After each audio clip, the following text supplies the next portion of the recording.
What up, homeboys? I wanna add something actually useful to the conversation because you're gonna hear a lot of tier list and you're gonna hear a lot of class guides, and they talk about damage output or things like that, and that's fine, but at the end of the day, I do not want to talk about parsing nonsense today. I want to talk about the thing that you should actually care about. If you roll this spec in TBC, will you actually get in the goddamn raid? And that's gonna have several considerations. First of all, will having you as a spec help my chances of success of clearing the raid in some way? That is not always damage. Then, do you provide certain utility that we need? Do you provide enough types of utility that we can compress you into a single roll on a 10-man? That's very important. Some buffs in here are really good and you want to have them in a 25-man, but they are not worth taking to a 10-man, quote-unquote, because there is less space and you want to take something else. The more people you have in a raid, the more important, the more valuable a buff or a debuff is gonna be for the raid, right? That's my entire thesis, and what better example to talk about it than the Affliction warlock. Okay, the Affliction warlock is complicated. If you go to the talents, it says right here, your course of elements is gonna give you an additional 3%. Okay, if we go back here, course of elements in TBC doesn't work like in vanilla, it's different. It reduces resistances for Shadow 2, like Course of Shadow is gone, and it also increases your damage for Arcane, Fire, Frost, and Shadow by 10%. That's very important, okay? You gotta have a Course of Elements if you in TBC is non-negotiable. And because of the 3% extra, it's gonna be 13%, which is gonna make your Course of the Elements as Affliction the best in the game. However, the problem with Affliction is they don't do nearly enough damage. It's a shame because their playstyle is actually pretty fun. A lot of people like it. You know, you get instant corruption, everybody likes instant corruption, you dot, you even get Shadow Embrace, which reduces the boss's damage by 5%. It is not that big, you know, it's not a big deal, but it helps. Oh, and there's also Nightfall. Is instant Shadow Bolts, like in Rato the Lich King, bro. That's the most satisfying part of playing Affliction, honestly.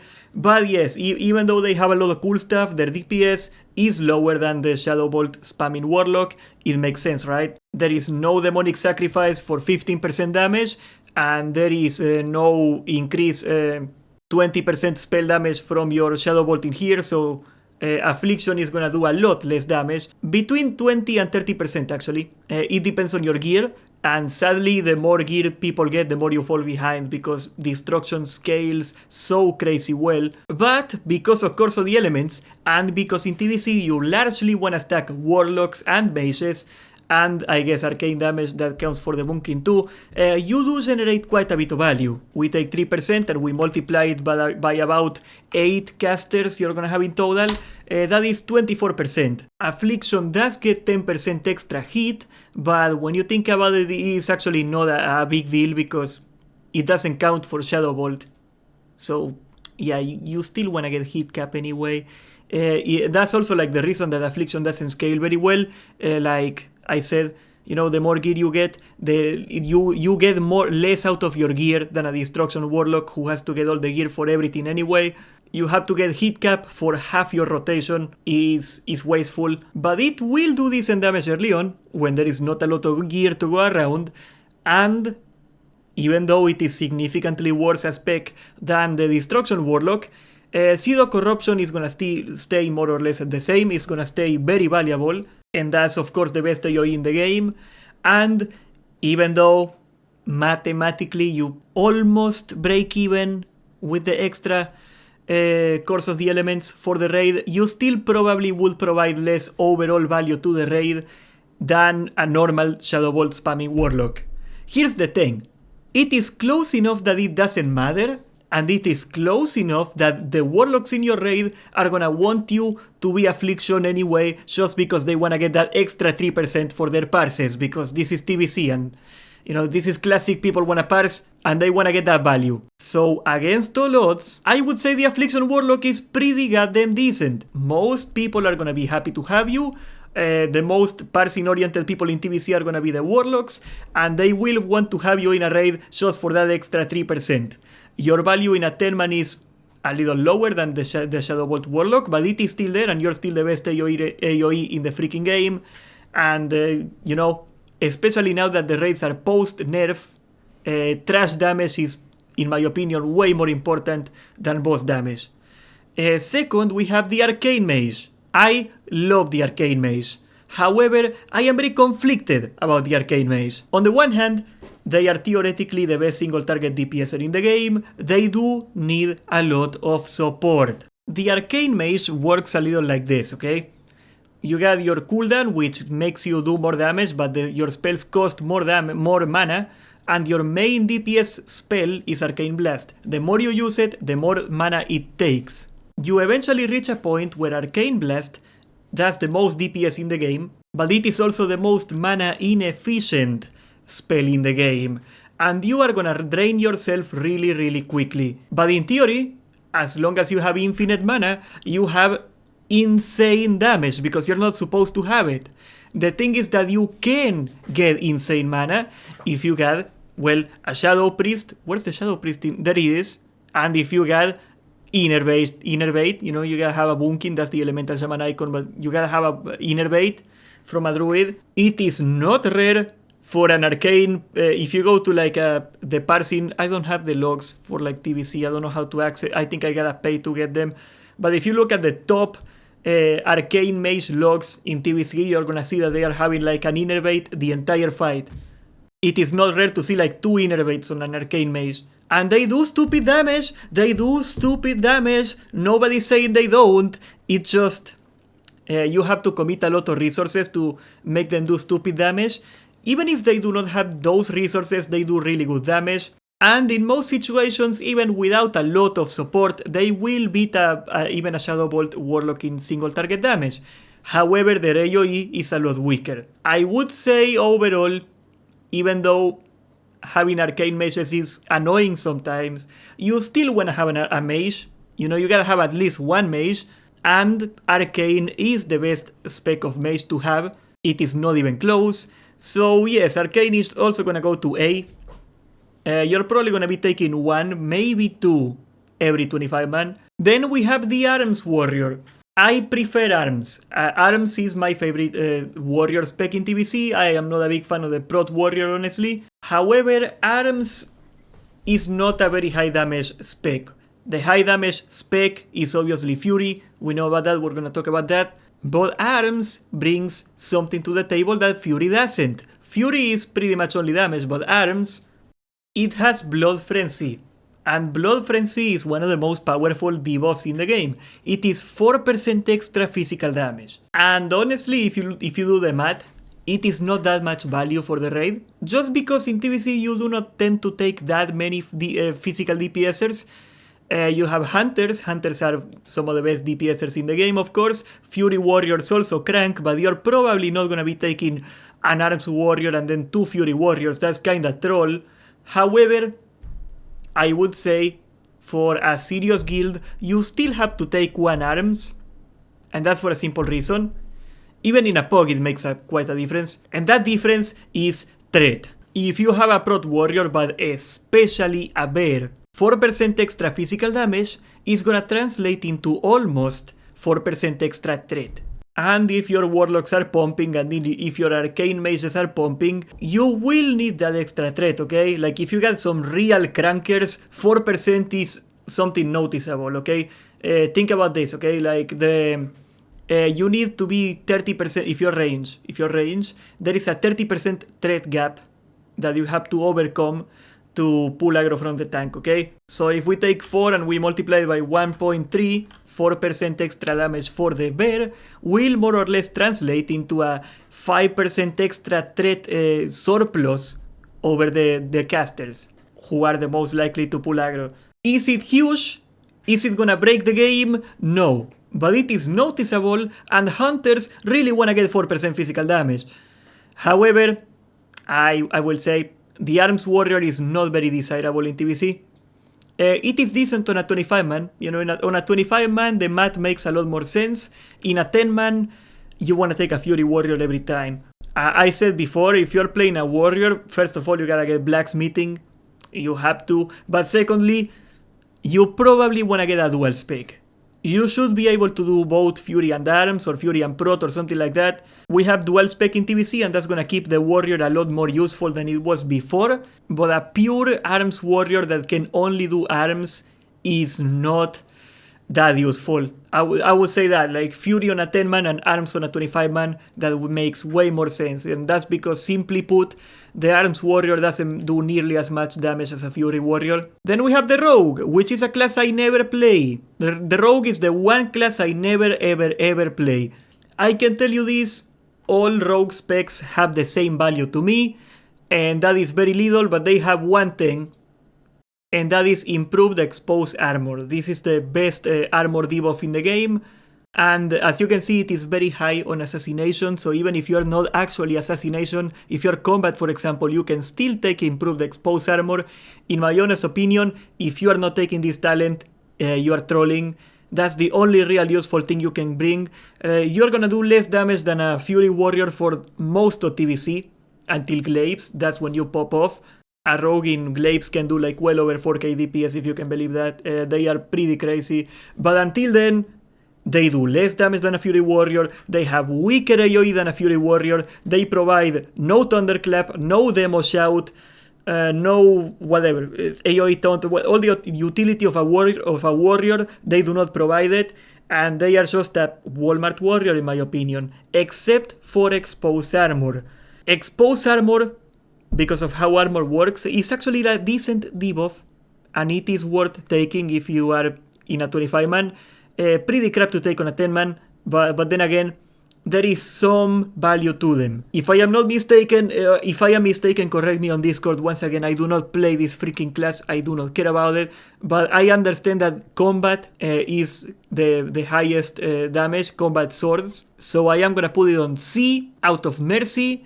And I'm gonna put everything else. I got way too many categories in this thing. And I'm gonna put everything else here. Assassination and subtlety is gonna go down here at D for do not take him to the raid. Haha, I'm kidding. Once again, guys. In a post-nerf raid situation, AoE is king. That's number one. Rogues have terrible AoE. And even though their single target damage is not what I would call terrible, you are even gonna see some of them topping Karas and Miders, I am sure. Like, there is a lot of really good rogue players out there. It is very hard to justify taking a rogue over any other class, just because their utility, their help to the raid is so limited. Very well, now we have the Boomkin. The Boomkin is on a very similar predicament actually to the Rogue. They have one thing, 5% spell crit. It is party only, and that sucks, because if it were a raid wide, it would actually bring a lot of value, but it is party only. So at best, you can benefit only 4 other casters. I would say the best case scenario would be something like 3 warlocks, 1 shadow priest and 1 Boomkin. The shadow priest doesn't really benefit almost at all from crit. The warlocks do, of course. Shadow bolt broken, boom boom, 5%. With ruin, of course, they have ruin. Even if you assume it is literally 5% more damage, and it is not, that is 15% extra damage at best case scenario for a caster group, as in 15% worth of a warlock's damage. And they do not produce nearly as much to justify that. I would say a similar gear level and a similar skill, Warlock or Boomkin. Similar skill, the Warlock is 1 bottle. You know what I mean though, you know what I mean. There is gonna be quite a gap. And the Boomkin, even though it has competent AoE with Hurricane, it doesn't have nearly as good AoE as the best AoE in the game. Also, Boomkins do not scale very well. However, early on, if you get the Spellfire set, if you get your Arcane spell power, Boomkins get free hit. They get 4% hit, which is nowhere near a mage, but it is something. So they start out pretty strong actually. Like early on in blues, they do really respectable damage. And if you're doing a random pog, you can expect a Boomkin to, even if it sucks, he can do decent enough damage. I would put the Boomkin on C2. Yeah. Okay, now the Beast Mastery Hunter is gonna be the first top tier spec in my opinion. First of all, Hunters do a crap ton of damage. The Ravager, the new pet, is broken. Everybody knows that. Hunters are some of the best DPSers in the game. But also, they provide a 3% extra damage buff. Every time your pet crits, the entire party, doesn't matter who they are, they get 3% extra damage. So they have it all. They have good damage, some of the best in the game, and they can fit in any group. You can put him on a caster group, you can put him on a range group, you can put him on a melee group, it doesn't matter. Hunters are also pullers now, they have misdirection, which is very useful to sort out trash pools that are kinda sketchy. There is not much to say, hunters are really goddamn good. Then we have the Demonology Warlock. Now the Demonology Warlock is not nearly as good as the others. That simply put, you can take the Demonic Sacrifice, which is 15% shadow damage, so that's cool, because you get the two important talents, okay? You have one strength over everybody else, 15% shadow damage, like we said, and Felguard. The Felguard has AoE, very strong AoE, and because you still get all the important shadow damage talents here, Demonology is bar none the strongest AoE damage in the game. Is it worth going Demonology? No, it's not. It's not. But hey, I mean, like, people will take you probably. You still are a warlock, you still do decent damage, and you still have the best AoE in the game. There is a place for you out there. That's all we're gonna say about that. Now we have Destruction Warlock. I am not gonna waste your time. You guys know, best AoE, almost best single target DPS in the game. Warlocks are broken. Somebody really messed up when they put 20% freaking spell power scaling on Shadow Bolt. They put a Pyroblast worth of scaling on a Shadow Bolt. Of course it's gonna be broken. I don't think anybody's gonna disagree with that. I guess some people will. Warlocks are good. The entire community knows that Warlocks are good. And that means no matter what raid you go, casual, crappy, good, sweaty, they are gonna need Warlocks. They want Warlocks. Everybody wants Warlocks. And they are the best. That's it. Now, Discipline is a priest healing spec. Of course, it is more of a PvP spec. It is not really designed for PvE. The healing output compared to Holy is just simply worse. I played it before. I thought it was kinda fun. There is one thing though, and that is Power Infusion. Power Infusion is basically a second Arcane power. It is basically that. It's like more faster spellcasting at the cost of more mana. You are gonna see some Discipline Priests being played in TBC, in PvE, only for cheesing parses, okay? Like if you're a Warlock and you wanna cheese, you wanna get like a super high parse, you wanna cheat a little, you're gonna want one Power Infusion. Outside of that, there is really not a reason to take a Discipline over Holy, so that one is also gonna go to D. Now we have the Elemental Shaman. Elemental Shamans, in my opinion, are the biggest losers from the Bloodlust changes. It is very simple to understand. Enhancement will eventually do more damage, even though Elemental is pretty decent early on, guys, and it has better AoE. And early on, Totem of Wrath is gonna be insane value because it is 3% free hit. And most Warlocks at launch, the first couple of weeks, they are not gonna have hit cap. It's very hard to get hit cap as a caster early on. So 3% hit is gonna translate, 3% hit and crit by the way, is gonna translate into a lot of real damage for the raid. For the party, I guess. Elementals are, in my opinion, better Boomkins, but sadly they have worse DPS.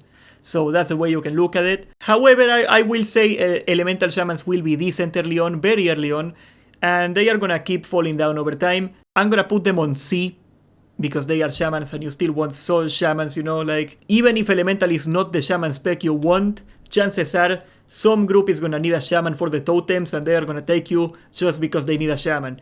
So you always got that value. However, Enhancement is very different. Enhancement is 10% attack power. And as I said, eventually after you get some gear, Enhancement will do more damage. They also got the improved Strength of Earth Totem for extra strength for the melees. They also get improved Wind Fury for even more attack power. So overall, Shamans are just really goddamn useful. They just buff melees really freaking hard. In most situations, a 10% attack power increase for the entire melee group is gonna be worth it. Why? Because you need a Shaman anyway for the melee group. You gotta have Wind Fury, right? And this is the best Wind Fury provider in the game. You can put a Resto Shaman somewhere else. You don't need a Resto Shaman in the tank group. It doesn't make any difference. So if you have a Pomper group or a tank group or whatever you wanna do, you wanna have it on the Enhancement Shaman group. And for that reason, even though Enhancement or Elemental for that matter, their damage is not great, they are unbelievably desirable. Enhancement shamans are gonna be very in demand in TBC. And that's why they get A. Now we talk about the cat. I don't like cats. They ask for food all the time, they lick themselves inappropriately when I look at them, and they just...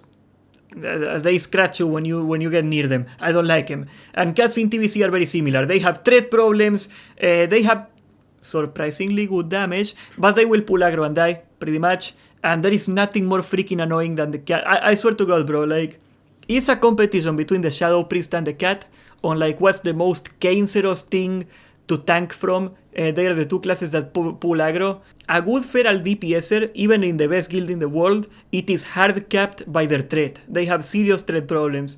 In the case of the cat, do they provide something that a bear will not provide?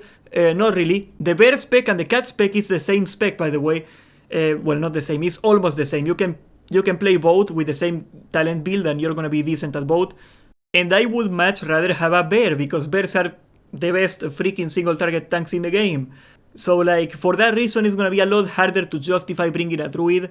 The only other value they get is Mark of the Wild, and I would rather take a resto druid for that. There is really not a lot of places for a cat to be, even though their damage is good. Okay, I know the comments, stop. I know some of you jerks are gonna skip to the very end of the video. You're gonna see the tier list and you're gonna say, oh, you put cat on D, you're an idiot. Cats do a lot of damage. I know! It doesn't matter. People are not gonna want you in the raid. That's it. That's it. I said it. It's going there. Deal with it. Deal with it. Okay, so Fire Mage. You can make an argument that fire will do more damage at the very early stages of the game, and they do have better AoE. Does the extra AoE provide enough value to justify taking a Fire Mage over an Arcane Mage? No, it does not. Their AoE is still clunky and annoying. You know, Flame Strike is not the most reliable spell in the game. The Dragon thing is pretty cool, but that's not gonna change things. They do have one thing going for them, and that's Scorch. Fire mages provide more fire damage. And people play fire destruction warlocks. Should they play them? No, I made an entire video on it.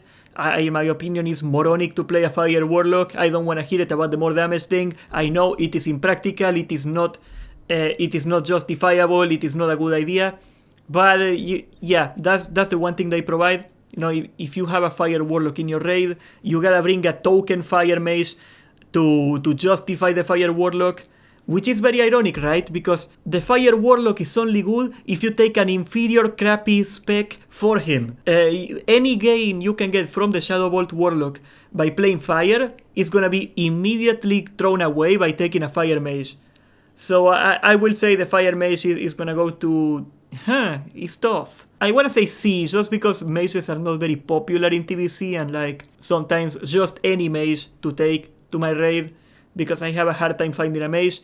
I guess you can put it on C. Once again, this tier list is how likely are you to get in a raid, okay? Sometimes perception is more important than reality. That's probably what's gonna happen to the fire mage. And the frost mage is the opposite, okay? Frost mage is worse. It has less damage. Worse AoE, worse single target. It is the worst mage spec in the game. I don't think anybody, even the most arduous people in my comments, are gonna argue with that. If it were up to me, guys, I would put it here. I am not even kidding. If it were up to me, I would put Frost Mage all the way to A. I am not kidding you guys, but I won't. And the reason is I like Improved Blizzard. I play a Prot Paladin and I like kiting trash, and Improved Blizzard is by far the best way to kite trash. Sadly, that is hardly enough to justify taking a Frost Mage, so they are gonna rot in D. Then we have the Fury Warrior. The Fury Warrior is a better version of the Rogue, and it is a better version of the Arms Warrior. The meta composition in TBC will be always a Bear and a Paladin. It doesn't mean that Prot Warriors are gonna be bad. They are gonna exist, obviously, but there are gonna be a lot of compositions where they need a Warrior for Thunderclap and Demo Shout, of course. And if you only need Thunderclap and Demo Shout, you probably want to take a Fury Warrior over an Arms Warrior, because they do way more damage. By the time you get to Tier 5, SSC, TK, they are the third best DPSer in the game. You don't even need Glaives to pump on a Fury Warrior. By Tier 5, they are already really strong. And even in tier 4, like I've seen warriors personally on the PTR do pretty respectable damage. So I will say Fury Warrior is gonna be on A. Then we have the Smite Priest, okay? This class is literally worthless. But Medina, I did the Sims, and Smite Priest does the same damage as a Shadow Priest. Well, first of all, that's terrible damage. Shadow Priests are not taken for their damage. Second, Shadow Priests have a threat reduction. You have none if you're Smite, so you're gonna pull aggro and die even faster than a Shadow Priest. And third, why? Just why? Can't you just be normal? Where are you gonna get... you are losing out on all the Shadow spell damage gear. You have to take generic spell power gear, which is worse than the tailoring set, obviously. Just why? Stop. Stop. I don't want to hear. Stop. And then we have the Holy Priest. Holy Priests are really good healers. You will usually be in short supply of really good healers. And for that reason, I am gonna put them on B. Then we have the Marksmanship Hunter. It is simply an inferior version of the Beast Mastery and the Survival Hunter. It's still decent, it is still acceptable. You're gonna find people that wanna have you, I am sure, but I would say C. I would rather take an Arms Warrior than a Marksmanship Hunter, honestly. I don't think that's gonna be too crazy to say. Then we have, okay, the Pom Pyro Fire Mage. That's a PvP spec. Of course, that's not for PvE, so we're gonna put it here. Protection Warrior, Protection Paladin, and I guess the Bear. I don't have a second Bear icon here, but we're gonna put it on the top. You gotta have a tank. Even if you're a warrior, which is not the quote-unquote meta tank, you're not gonna have a hard time getting in a raid if you're good at tanking. The skill of a tank is a lot more important than their meta position in their spec. All 3 specs of tanks are good and usable and perfectly fine, and you have to have at least 2 every raid. So you are gonna get in a raid. This tier list is about getting in a raid, and that's as simple as it gets. Then we have the Restoration Shaman, the best healer in the freaking game. Most mana efficient heals in the game. Earth Shield, of course. The totems, you gotta have the totems. Bloodlust, in theory the best healing output in the game because Chain Heal is really goddamn strong. Mana Tide for giving mana to your entire party. 36% max mana for everyone. Really strong, really important. You are the ultimate healer support while also being a very powerful healer. Problem with Resto Shaman is that your single target healing is not good. It's okay, I guess it's not good. You still gotta have other healers to complement, but you are the best raid healer in the game, and you gotta have the totems, and they also bring Bloodlust, I guess. You are gonna be very in demand as a Resto Shaman. You gotta be in there. You're gonna be very meta. People are gonna want you. Simple as that. Resto Druid. Resto Druid is, in my opinion, the most reliable and the best main tank healer for me. The Holy Priest has more output, usually. They heal harder. But I prefer to be healed by a Resto Druid in 99% of the time. I just feel safer with a Druid. They are both really good, of course. A second innervate I would prefer over a Priest, all things equal. That's the way I would put it, I guess. Then we have the Red Paladin. Red Paladins do decent damage. I would say it's about on par with like a Arms Warrior, somewhere in here. However, they do not provide nearly as much utility as all the others. They provide blessings, I guess. And in a 10-man they are actually pretty useful. Their AoE is surprisingly okay. Surprisingly decent. But what can a Retribution Paladin provide that any other class cannot provide? That's very simple. Sanctity Aura. It is a 2% flat damage increase and much more importantly, 10% extra holy damage. The Paladin, the Protection Paladin is very different from the other tanks in one sense, and that's that the Protection Paladin doesn't have any base threat. It is all damage plus a modifier pretty much. So 10% more damage is directly 10% more threat. I don't think I have to explain to you why 10% extra threat on a tank is really goddamn good. And you can really feel the difference, okay? Especially AoE, if you're doing a Consecrate, you can really feel the difference between having Sanctity Aura and not. And for that reason, I feel a lot of people are gonna be willing to take a Retribution Paladin just because of that buff for the Prot Paladin. I guess the perception is the problem. I think the community against reality will think that 10% extra threat for the tank is less important than, say, a rogue. I can feel it. Then again, blessings. How can you hate on an extra blessing? I would in most situations, I would prefer as long as I have a prot warrior, okay? I am assuming I have a protection paladin, I mean. I would say in most situations, I would prefer a retribution paladin over an arms warrior. Yeah, I would say that. I don't know what the community perception is gonna be, honestly. This might be the most controversial out of all the ones I say here.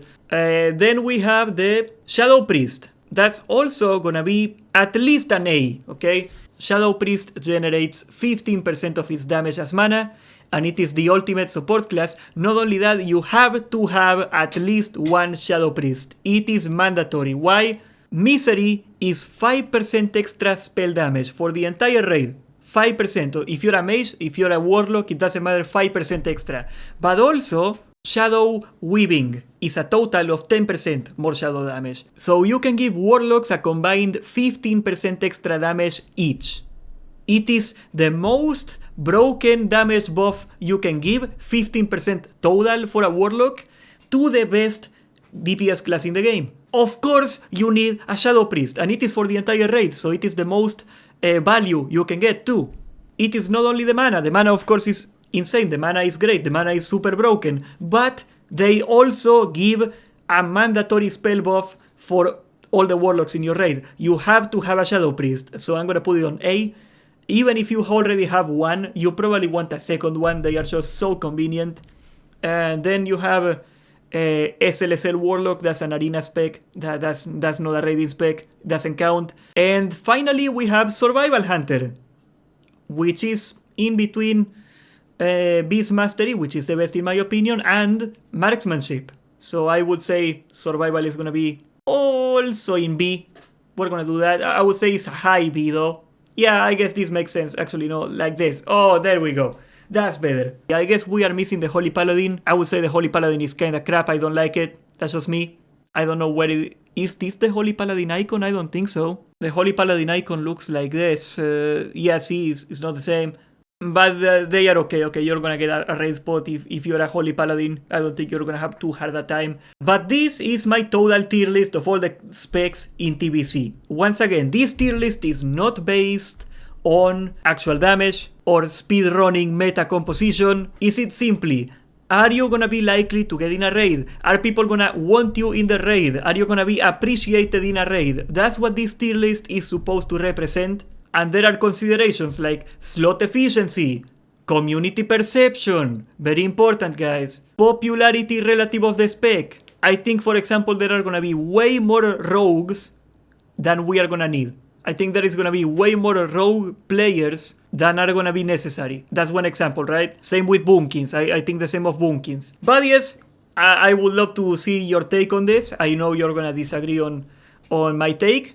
And that's perfectly fine. This is a matter of opinion, and I welcome it. You can check the pre-raid best in slot spreadsheet and other resources in the Discord, and subscribe, join the Discord, and thank you for watching.